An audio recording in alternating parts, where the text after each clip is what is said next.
ಹಾಸನಾಂಬೆ ದೇವಿ ಹುಂಡಿ ಎಣಿಕೆ ಕಾರ್ಯ ಮುಕ್ತಾಯ ಆಗಿದೆ. ಕೋಟಿ ಕೋಟಿ ಆದಾಯ ಹಾಸನಾಂಬೆಗೆ ಹರಿದು ಬಂದಿದೆ. ಹೊಸ ಇತಿಹಾಸವೇ ಬರೆದಿದೆ.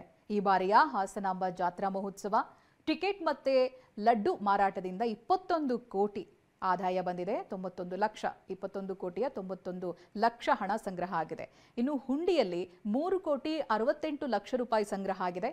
ಒಟ್ಟು 25 ಕೋಟಿ 59 ಲಕ್ಷ ರೂಪಾಯಿ ಹಣ ಸಂಗ್ರಹ ಆಗಿದೆ. ಉಪವಿಭಾಗಾಧಿಕಾರಿ ಹಾಗೆ ಆಡಳಿತಾಧಿಕಾರಿ ಮಾರುತಿ ಈ ಬಗ್ಗೆ ಮಾಹಿತಿಯನ್ನ ಕೊಟ್ಟಿದ್ದಾರೆ.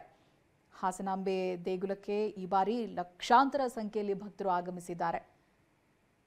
ಒಂದು ದೊಡ್ಡ ಮಟ್ಟದ ಆದಾಯ ಸಂಗ್ರಹ ಆಗಿದೆ. ಸುಮಾರು 25 ಕೋಟಿ 59 ಲಕ್ಷ ಹಣ ಸಂಗ್ರಹ ಆಗಿದೆ. ದೃಶ್ಯದಲ್ಲಿ ನೀವು ಗಮನಿಸಬಹುದು. ಅದರ ಹೊರತಾಗಿಯೂ ಕೂಡ ಬೆಳ್ಳಿಯ ಸಾಮಗ್ರಿ, ಚಿನ್ನ ಸಾಮಗ್ರಿಗಳನ್ನು ಕೂಡ ಭಕ್ತರು ಕೊಟ್ಟಿರೋದಿದೆ. ಅಲಂಕಾರಿಕ ವಸ್ತುಗಳನ್ನು ಕೊಟ್ಟಿದ್ದಾರೆ. ಜೊತೆಗೆ ಸಂಗ್ರಹವಾದಂಥ ಕಾಣಿಕೆ ರೂಪದಲ್ಲಿ ಬಂದಂಥ ಹಣ.